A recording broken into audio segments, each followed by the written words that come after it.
Oh boy, here we go again. Leafs Nation, Bolts fans. Last game, Leafs Nation was all over it going, how do you like Guesser Jack now there, Coach Ryan? I said, hey, pump the brakes. Campbell last game had an amazing game, but he's like a roller coaster. And here we are going down the bottom of the roller coaster. This was an awful game by Jack Campbell, but you can't blame this all on Soup. He had absolutely no help from the Leafs. They were stuck in stand. They weren't skating. Keefe didn't coach like he coached last game. The Bolts absolutely played their game. They weren't so worried about running around and doing a bunch of chippy stuff. They just let their skill do the talking. So they decided they wanted to play hockey. And when the Bolts want to play hockey, it can be very, very scary, especially 5 unanswered goals. Scary. A pulled Jack Campbell. Scary. A Leafs team and a fan base likely in tears, heart ripped from their soul, shirts untucked, beers let go. This was a tough game if you're from Leafs Nation. And if you're a Tampa Bay fan, you're just sitting there going, third boat parade. Third boat parade. Before we get into the game, I want to say a big thanks and shout out to Rich Mayo. Thank you for the super like down below. Super thanks and super like is down below. It's got a heart with a little $sign through it. It's a way to tip us for all of our hard work here at Hawk Garbage Sports. We reinvest every dollar back into you into making great content. Rich has been here since the beginning. He's an OG HGS fan, a diehard Leafs fan. Thank you so much for the $10 donation, Rich. Also, Henry throws up a really nice one for us. I really appreciate you calling our videos excellent. I'm glad we're able to boost your hockey IQ. If you're like Rich, if you're like Henry and you want to go ahead and support us, Leafs Nation or Bolts fans, head down there to the little heart with the $sign in it. Any little bit you do goes to help. But if you can't do the monetized one, why don't you go ahead and give us a big thumbs up? They're free on this channel. Subscribe, join us. It's always going to be free content, everybody. It is up to you how you value that content. We will be here night in and night out, entertaining you, and we appreciate you showing up to watch, doing the thumbs up, subscribing. And if you want to talk to me, head over to the Discord chat. The Discord chat is always bumping with fans from both units, hockey fans from all over. We'd love to have every single one of you here. So thank you so much to all of you for letting me do what I do. First thing I want to talk about, Kevin Bieksa talked about it. If you were watching the Sportsnet broadcast in Canada, Bolts fans, you don't get that broadcast, but Kevin Bieksa, ex-NHLer, he is number one. It isn't Coach Ryan D, it's Kevin Bieksa. He's number one at giving in-game analysis.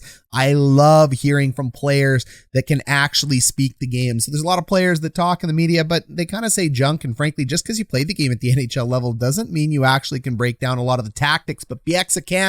And I love what Bieksa said about the starting line combination by Sheldon Keefe. It took way too long to put out line 1 and Auston Matthews. I love David Camp. I understand everybody wants to celebrate line 3s. This is not just a Sheldon Keefe problem. This is an NHL coaching thing. They love starting the grinders. They think it's going to switch things up. Do not do that. Kevin Bieksa talks about it. Players talk about it. When you have elite players on your team, they need to get in the game. They need to get in fast. David Camp is nice, but that doesn't matter. You need line 1 rolling. So the fact that it took Auston Matthews a while to get going, the Leafs look clunky after starting with line 3. They're supposed to come out and provide energy. Auston Matthews, Mitch Marner, Michael Bunting, they start the game. That's the guy you want to start out there. I don't understand why any coach starts anybody but line 1. You always got to start with your big dogs, in my opinion. Get them rolling, getting them in the game, getting them comfortable, especially after that big win last game. So, fortunately, he doesn't do it. And I agree with Bieksa. Matthews and line 1 came out, looked like they were skating in sand. They just couldn't get going, and just, it's not the way to do it, coach. So, I disagree with it, but what do I know? Other than the fact that I can look back on the past and agree with another guy. Today, at line 4 from the Bolts, look, they played the skill game. Pat Maroon looked like a first-line player today. Corey Perry always does. I cannot believe people don't want to pay this guy money. The fact that he signed a 2-year deal, $1 million each. Look, didn't he prove enough with his run with Dallas and his run with Montreal? Both two teams that shouldn't have made the Stanley Cup final by all intents and purposes. They had a great run in the playoffs. I don't think Corey Perry was hunting a cup when he signed with those two teams, but he definitely got there. League minimum, and then $1 million with the Tampa Bay Lightning. We talked about it when he was playing for the Habs last year in the run. I spoke about it. The channel wasn't going, but I was talking to my friends about it when he was playing with Dallas. Why isn't anybody playing this guy $2 million? Nice to have Jason Spezza, nice to have Wayne Simmons, but the fact that other teams, the Leafs, the Jets, whole bunch of people included, didn't go out hunting Corey Perry was mind-blowing. Did he want to play in Tampa? Probably. But when you play in Dallas and you play in Montreal, you're not really chasing cups in those two teams. So I just don't think anyone in the league was willing to pay this guy. So if they would have bumped him to $2-3 million a year, I think it would have been worth it. They're getting such a bargain. They always get a bargain down in Tampa Bay. Great tax bracket, so they get to pay people less. Corey Perry, Pat Maroon absolutely keep the goon shenanigans in the suitcase. They pull out the skill and they remind all of us why they're NHL players. Ross Colton was the other big story for the Tampa Bay Lightning. Damn, this kid is good, and damn, that third line owns it. So the Leafs third line with David Kampf last game made all the difference. This time it's Ross Colton's turn. He starts off the game with a big hit that ends up generating the first goal. Colton gets a couple of his own. Colton was all over the ice today. I mean, what a fantastic player and a budding young superstar for the Tampa Bay Lightning. Toronto gets caught up by a whole bunch of skill just to start the game out. Soup, unfortunately, that's the first goal in the game. Tampa Bay ends up cycling it down low, and then they pivot back up the wall. You actually end up seeing Toronto running around in their own zone. They cause all kinds of confusion due to the skill of the Tampa Bay Lightning.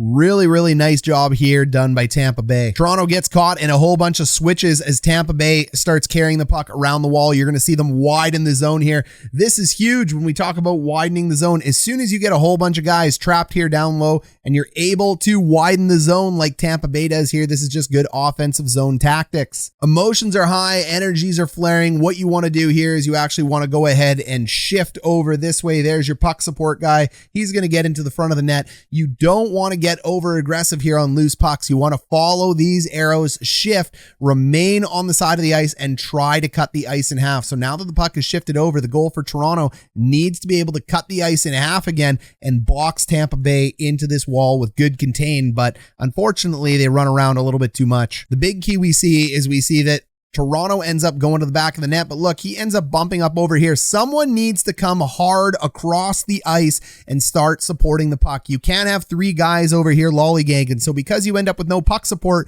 you end up with a one-on-one battle here, and that is going to allow Tampa Bay to move the puck up to the top. And what's even worse is they end up faking it. There's two outlets. There's your primary outlet, which is Cernak there. They actually end up going wide for the home run pass, and that is what's going to cause the problems for Soup. There's that wide puck, and you can see they're unable to close off here. Both these guys should have been able to pressure and force that turnover, but again, because that player ended up gliding up to here into no man's land, he becomes a post turtle, and you can see our shooter is ready to put that puck in the net. Jack Campbell also has to make almost a 180-degree angle change here. The puck ends up beating him on the far left side here. That is a natural place to get beat. There's screens in front of the net. There's all kinds of problems. And hey, you can't blame Jack Campbell for this one, in my opinion, because at the end of the day, Steven Stamkos, one of the most deadly goal scorers of all time. All right, Leafs. So kiddies, you've been running around. That's okay. Settle down. Big goal goes in. Song starts playing. Just play your game. It's all right. It's just one goal, but unfortunately, the team that scores first in this series seems to take it.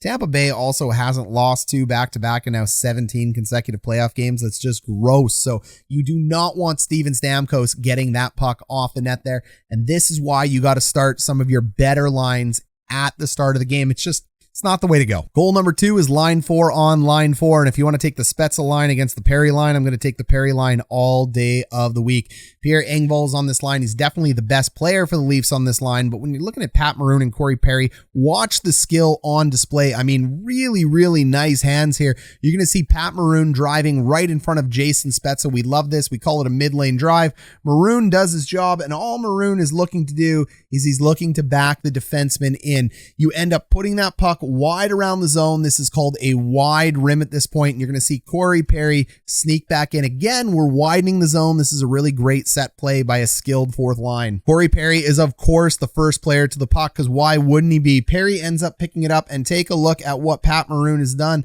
Pat Maroon has left himself all alone. Now you got a nice little cycle here. Hey, this is looking like a line 1 cycle. Some pretty nice talent. As that puck moves around, unfortunately, it takes a bad bounce off the Leafs defender's stick. It ends up over here. Look, all Jack Campbell has to do here is end up putting the puck back into the corner or freezing it. He doesn't do it, as you see there. He actually ends up poking it out in front of himself. This is a huge problem. They end up stepping in and burying that puck on Campbell. We are definitely at the bottom of the roller coaster now. Yikes, not a good play by the goalie. Things go from bad to worse as Mr. Morgan Reilly is caught. You can see him down there at the bottom of your screen. Pat Maroon ends up getting behind him. Take a look at the skill from the fourth liner, the fact that he can stay on side here. Unfortunately, Reilly is completely burnt over here. Lyubushkin is burnt over here. And Pat Maroon is going to look like a first liner one more time tonight. Marooney ends up carrying that puck in. Campbell bites. He bites way too quickly here. And Maroon is going to walk it all the way across the Royal Road. He's going to end up putting it in. And Campbell has no idea what just happened to him there. Once again, we always talk about that deadly Royal Road. That's why players like to carry it over. Morgan Reilly is so out of position. Lyubushkin is so out of position. Campbell bites early, and it is 3-0 quickly. They weren't done yet, though, as Brayden Point is absolutely demonstrating why he is such a danger on the ice. Don't worry about his point total. Shots are 1-7 at this point. Look at him split the defenseman. My goodness, just making him look silly. Brayden Point walks it across with Jack Campbell again, but Campbell is finally able to make that save. My God, that is a desperation save. That is a tough save to make. So maybe Campbell's setting in. Maybe this is the turning point of the game. No, it's not, because the Leafs lay a very good hit here. But of course, a Tampa Bay Lightning player who gets absolutely destroyed on the wall. He's on his back. He ends up beating two Leafs for the puck. You hate to see this if you're the Leafs. That is an amazing effort if you're the Bolts and a Bolts fan. When you can beat a 2-versus-1 on your back or on your side, that is a damn heart and soul kind of play. That puck ends up turning over, and you can see Ross Colton here on your screen. Look at that beautiful little move that Colton ends up making. Perfect puck support. You got to love what this kid's doing. He could have stayed out here wide, cherry picking, looking for a goal, but he doesn't. He busts hard in, and he creates a 1-2 3-on-2 here down low. That's what you're looking for. That is perfect puck support from Colton. Good defense leads to good offense. The young speedster burns both defensemen here. Unbelievable. I mean, they all had a step on him again. We show this all the time. Anytime you're in this type of body position reaching in, you know you're boned. Puck ends up over here. Jack Campbell it hits off of his glove. It ends up leaking in. This is not a good goal by Campbell. Campbell's glove goes from north to south. He ends up getting a piece of it. That puck ends up in the back of the net. Look, he may have been in the slot. It may be a deadly area to shoot, but Campbell should have had that one. He was not tracking properly. He pulled his hand down way too quickly. So that goal's definitely on Campbell. Very leaky can of soup today. Good example there for why I call him a guesser. Again, this isn't a positioning piece. You don't need to bring your glove down there. There's absolutely no reason. The puck is not in your glove yet. Hold it up, let it hit, sit down, settle it down. But you're looking to flash a little bit of that extra by pulling it down. That's a bit of a guess in my opinion. So this is where I start picking on Campbell from time to time. Well, most of the time. So last game he's in God mode. This game he's in dud mode. Hopefully he ends up finding himself back into top 10 mode. He just needs to be stable. He doesn't need to be the greatest and he doesn't need to be the worst. Just right in the middle is all the Leafs need Campbell to be. The next goal for the Bolts is on a 2-man advantage. The Leafs end up finding themselves in the box. Unfortunately, the Bolts take advantage of it. That's 5 goals. That's the end of Campbell's night. Kallgren ends up coming in, as I call him, some goalie, because he was just part of the rotating Leafs carousel of goaltenders at this point in time.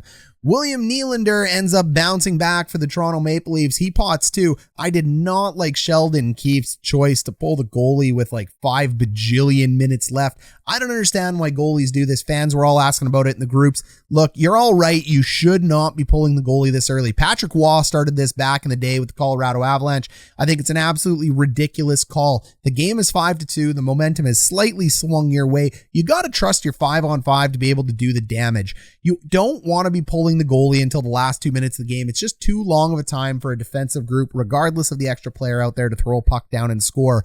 They actually end up doing that, making it 6-2. And then, of course, Toronto makes it 6-3 at that point. And y'all got to wonder, just trust your team to do the work 5-on-5. If you end up making it 5-on-3 and there's 2 minutes left, then you can pull the goalie. I think it's a bad decision. So I don't like Sheldon Keefe pulling the goalie too early, and I don't like Sheldon Keefe not starting Auston Matthews today. Other than that, I don't think Keefe could have won this game for them. Soup was off. The Leafs were off. This series is 2-2. When it goes back to Toronto and Leafs Nation, it better be going crazy. The Leafs are definitely going to need your support. And can the Bolts, the veteran team that they are, play in Toronto, calm it down. Can the hometown superstar of Steven Stamkos take the pressure off his back in the GTA there and get another W?